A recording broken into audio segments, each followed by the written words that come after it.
जय हिंद। तो समझते हैं नाइस डीएलएड सुनवाई इतिहास में पहली बार 2 से 3 केसों की सुनवाई हुई है। इसी क्रम में सबसे बड़ा फैसला क्या है उसको समझेंगे और सबसे महत्वपूर्ण और वर्तमान समय में क्या-क्या चीज़ें एनआईए डीएलएड को लेकर घटित हो रही हैं और सबसे महत्वपूर्ण इसी क्रम में बीपीएससी 0.3 में आवेदन के मौके को लेकर और क्या-क्या मजबूत कदम उठाए गए हैं उस पर भी ऑफिशियल तरीकों से चीज़ों पर चर्चा करेंगे जहां से महत्वपूर्ण जानकारियां निकल के आएंगी। तो सबसे पहले यदि बात करेंगे Kaushik Das versus state of West Bengal case की, तो कल जो है कि काफ़ी महत्वपूर्ण सुनवाई हुई है। काफ़ी आपको जो है कि कोर्ट केस के दौरान बड़ी चीज़ें देखने को मिली हैं। इसी क्रम में यहाँ पे कुछ जो है कि अनऑफिशियल जैसे चीज़ों को भी मेंशन किया गया है। जैसे यहाँ पे आप समझ सकते हैं कि जो हिमा दास कोहली है उनके बेंच में एनआईए से डीएलएड केस की सुनवाई चल रही है। ऐसे में जो है कि डायरेक्ट यानी कि सुप्रीम कोर्ट में भी सुनवाई का एक तरीका होता है। कभी भी आप यूं डायरेक्ट डेट नहीं मांग सकते।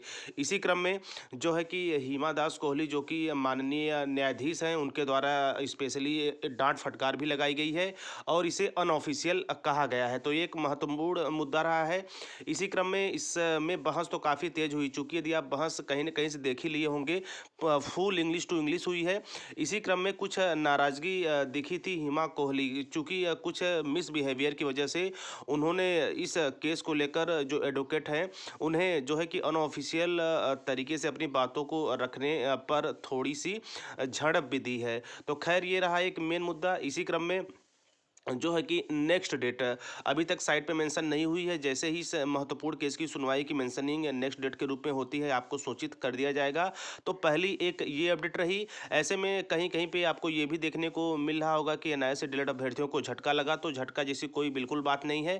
केवल एडवोकेट के जो है कि बिहेवियर को जो है कि माननीय न्यायाधीश आप यूँ समझ सकते हैं कि डायरेक्ट अपनी बातों को रखे जाने को या फिर कुछ महत्वपूर्ण नियमों को अनदेखा करने के तौर पे उन्हें केवल एक छोटी सी डांट जो है लगाई गई थी। इसी क्रम में आप देख भी रहे होंगे कि जो सीनियर एडवोकेट थे उनके द्वारा सॉरी भी कहा गया है। तो ये एक महत्वपूर्ण अपडेट रही है। तो इसकी जैसे ही नेक्स्ट डेट आती है मैं आप लोगों के साथ साझा कर दूंगा। और यदि बात करेंगे उत्तर प्रदेश से एनआईए से डीएलएड गजट मैटर पर, तो देखिए गजट मैटर हम सभी के लिए अति महत्वपूर्ण है और अंतिम विकल्प के रूप में भी है। हम सभी को अच्छी तरह से पता है, क्योंकि जब तक एनआईए से डीएलएड को गजट में सम्मिलित नहीं किया जाएगा तब तक कानूनी रूप में एनआईए से डीएलएड धरातल पर नहीं उतरेगा। और यहीं पे यदि बात की जाए तो आज अपना गजट का मैटर उच्च न्यायालय प्रयागराज में कोर्ट नंबर 10 सीरियल नंबर 64 पर लगा हुआ है। कल की डेट थी। इसी क्रम में इसके लिए आप लोग अपने स्तर से प्रयासरत हैं हम लोगों की फाइल पहले टेकअप हो गई और सुनवाई हो जाए, क्योंकि गजट के लिए सुनवाई कराना काफ़ी महत्वपूर्ण है। इसी क्रम में बाकी और लोग जो बचे हुए हैं वो प्लीज़ जो है कि गजट नोटिफिकेशन के लिए आप लोग हेल्प करें। उत्तर प्रदेश की जो टीम लगातार प्रयागराज या यूं कहा जाए इलाहाबाद हाई कोर्ट से लगातार इस मुद्दे को बड़ी ही मजबूती के साथ आगे बढ़ा रही है। तो दूसरी महत्वपूर्ण अपडेट ये रही। वहीं तीसरी महत्वपूर्ण अपडेट जो कि वर्तमान में सम्मिलित होना अति आवश्यक है के क्रम में, तो देखिए 3.0 में एनआईए से डीएलएड को शामिल करने के लिए हाईकोर्ट में दायर रीट पिटीशन का टोकन नंबर 4662 प्राप्त हुआ है। तो ऐसे में जो है कि एनआईए से डीएलएड को बीपीएससी में आवेदन करने के मौके, हालांकि 2 दिन का एक्स्ट्रा समय दिया गया है कि आप बिहार शिक्षक भर्ती में आवेदन कर सकते हैं। तो इसी क्रम में जो केस हुई थी उसी का 46 यानी कि 4662 जो टोकन नंबर है जो है मिल चुका है। इसी क्रम में जल्द ही केस की मेंशनिंग के साथ फर्स्ट हियरिंग डेट के साथ यह केस पूर्ण रूप से अपने सुनवाई के लिए तैयार रहेगी। बाकी इस केस की जो सारी डिटेल्स है मैंने आप लोगों के साथ पिछली वीडियो में साझा कर दिया था। वर्तमान के लिए बड़े फैसले के रूप में 2 से 3 केस है जो कि कहीं न कहीं अपने एक महत्वपूर्ण पड़ाव पे प्रारंभ है, जो हमें बीपीएससी 3 में मौका दिलाएंगी और सुप्रीम कोर्ट में भी एनआईए से डीएलएड को लेकर एक बेहतरीन पैरवी के तहत चीज़ें आगे बढ़ रही हैं। इसी क्रम में इलाहाबाद जो है कि प्रयागराज बेंच से गजट नोटिफिकेशन के लिए भी उत्तर प्रदेश टीम काफ़ी मजबूती के साथ आगे बढ़ रही है। तो 2 से 3 ये महत्वपूर्ण अपडेट थी जो मैंने आप लोगों को ऑफिशियल जो केस होते हैं, ऑफिशियल मैटर होते हैं, उनके आधार पर बताने का प्रयास किया। आई होप आप चीज़ों को समझे भी होंगे। इसी क्रम में कुछ और भी महत्वपूर्ण जानकारियां हैं जो मैं जैसे ही आती हैं मैं आप लोगों के साथ नेक्स्ट वीडियो में साझा कर दूंगा। अभी के लिए इतना ही।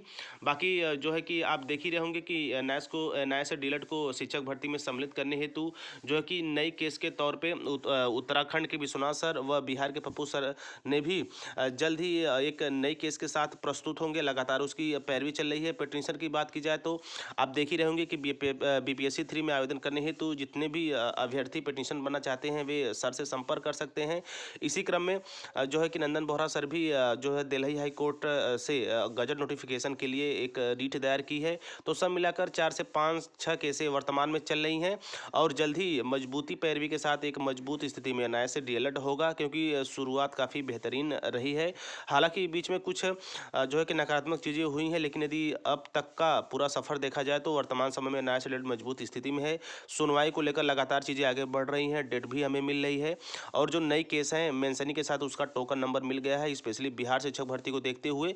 तो उसकी भी फर्स्ट हियरिंग जल्द ही आपको देखने को मिल जाएगी और आवेदन के 1 से 2 दिन डेट की भी बीपीएससी की तरफ से बढ़ोतरी की गई है टीआरई 3 के लिए। आगे चल के इस कड़ी में जो भी नवीनतम जानकारियां होंगी उसकी प्रत्येक अपडेट के लिए आप टीचर प्लानिंग पॉइंट चैनल के साथ बने रहें। तो मिलते हैं नेक्स्ट वीडियो नेक्स्ट इन्फॉर्मेशन के साथ। तब तक स्वस्थ व्यस्त और मस्त रहिए।